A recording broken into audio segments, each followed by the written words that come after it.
राज्याचे उपमुख्यमंत्री अजित पवार यांच्या निधनानंतर उपमुख्यमंत्री पदाच्या दावेदार सुनेत्रा पवार यांचा आज शपथविधी होतोय.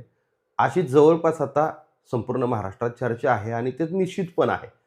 सुनेत्रा पवार यांच्या शपथविधीवरती काही लोकांनी अखंड तांडव करायला सुरुवात केली आहे आणि तो अखंड तांडव कशासाठी आहे आणि ते अखंड तांडव करतायत कोण, ही लोक जर शोधली तुम्ही आणि त्यांच्या पाठीमागच्या जर हिस्ट्री पाहिल्या तर हेच लोक अजित पवारांच्याबद्दलही ते हयात असताना अखंड तांडवच करत होते.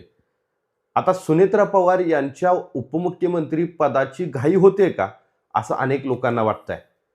ती घाई का होते तर त्याच्या मागं गेल्या 4 ते 5 वर्षाची म्हणजे साधारणतः 2019 पासून जो पहाटेचा शपथविधी झाला होता तेव्हापासूनची परिस्थिती कारणीभूत आहे.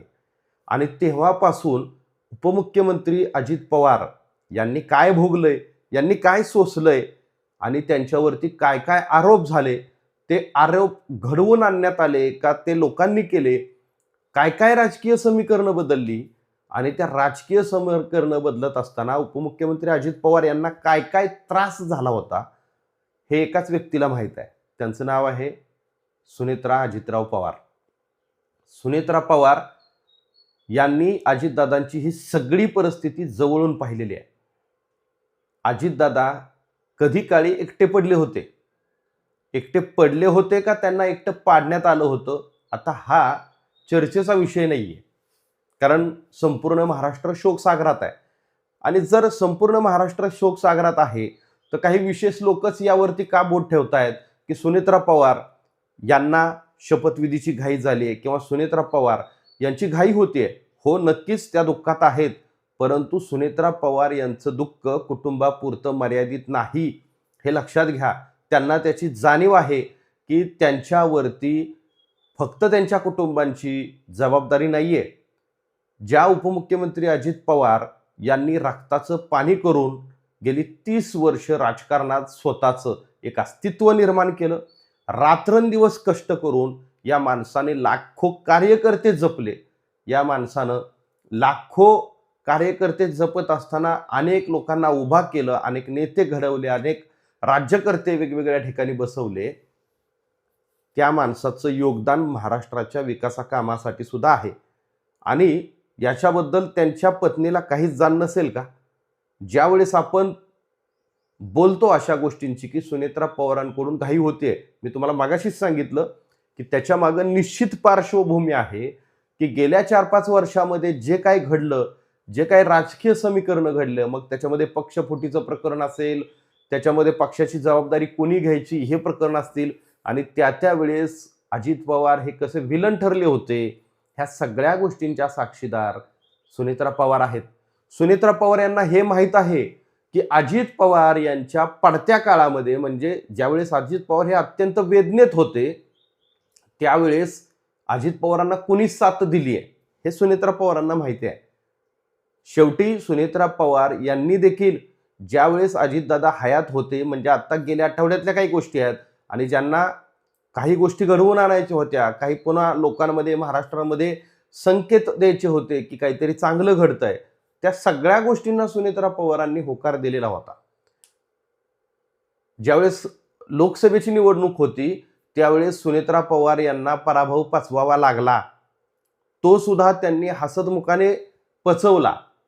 उपमुख्यमंत्री अजित पवार यांचं पुणे जिल्ह्यावरती एवढं कमांड असताना त्यांना पराभव पत्करावा लागला होता, त्याचा त्यांनी कधीही अनादर केला नाही. इथल्या मतदारांचा त्यांनी कधीही अनादर केला नाही किंवा त्यांच्याबद्दल त्यांनी कुठल्याही चुकीच्या स्टेटमेंट केल्या नाहीत.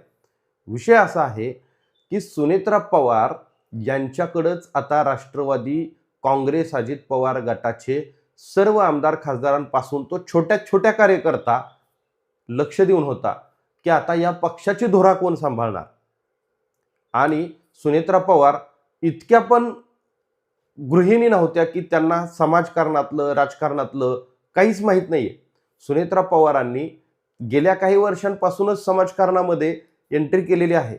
अनेक संस्थांवरती त्या विश्वस्त आहेत. अनेक सामाजिक संस्था, अनेक NGO त्या स्वतः चालवतात.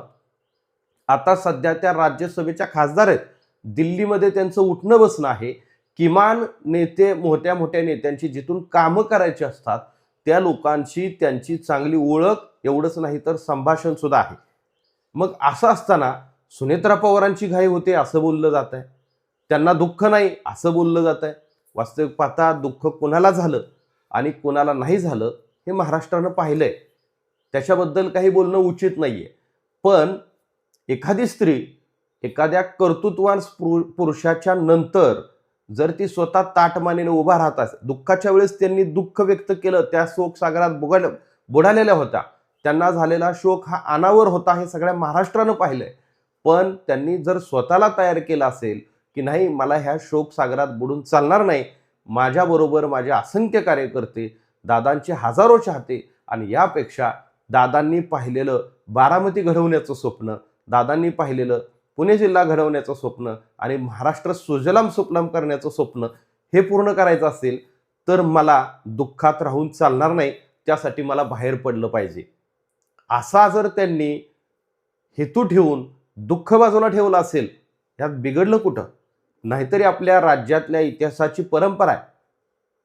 छत्रपती शिवाजी महाराज ज्या जिजाऊंनी घडवले, त्याच्यानंतर राजाराम महाराजांच्या नंतर ताराराणींनी लगेच सत्तेची सूत्र हातात घेतली. सगळ्यात महत्त्वाचं, महात्मा ज्योतिबा फुल्यांच्या नंतर सावित्रीबाई फुलेंनी त्यांचा समाजकार्याचा वारसा चालवला. मग सुनेत्रा पवार धडाडीनं पुढं आल्या, दुःख बाजूला ठेवून पुढं आल्या, तर तुम्ही त्या सत्तेसाठी पुढं आल्यात असा निष्कर्ष का लावताय? आणि सगळ्यात महत्त्वाचं, ही निष्कर्ष लावणारी तीच लोक आहेत.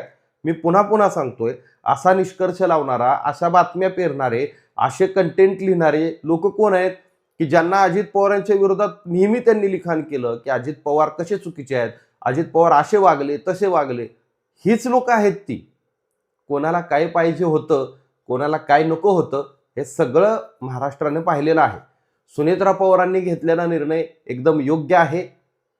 त्यांच्यावरती फक्त पक्षाची धुरा नाही, तर बारामती तालुक्यातलं नेतृत्व कोण करणार हा प्रश्न होता.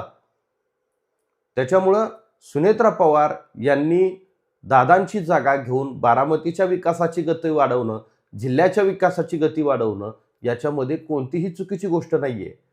ज्या व्यक्तीनं आपल्या नवऱ्याचं दुःख डोळ्यानं पाहिलेलं आहे, प्रत्येक गोष्ट त्या व्यक्तीला माहिती आहे की काय घडलंय आणि काय नाही, त्याच्यामुळे त्यांनी घेतलेला निर्णय हा विचार करूनच घेतलेला असणार. त्यांनी कदाचित काही गोष्टी सोसलेल्या असणार. असं सहज माणूस कोणाच्याही बद्दल कोणाशीही मतं न घेता निर्णय घेतो, त्यावेळेस तो माणूस सक्षम झालेला असतो आणि आघातच माणसाला सक्षम बनवत असतात. सुनेत्रा पवारांना सुद्धा दादांबरोबर जे झालेले आघात होते त्यांनीच सक्षम बनवलेले आहे. त्याच्यामुळं सुनेत्रा पवारांचा कुठलाही निर्णय चुकलेला नाही असं अनेक लोकांचं मत आहे आणि ते आपलंही असायला पाहिजे. आणि सगळ्यात महत्त्वाचं, मला एक प्रश्न पडतो, कर्तृत्वान पुरुषाच्या नंतर एका स्त्रीनं जबाबदारी घेणं हे कुठंही चुकीचं नाही. आता मी स्त्रीपासून थोडं नात्यामध्ये येतो. एखाद्या स्त्रीनं नव्हे तर एखाद्या पत्नीने, एखाद्या सुनेनं जबाबदारी घेतली तर बिघडलं कुठं? तुम्हाला देखील काय वाटतं? नक्की कमेंट करा.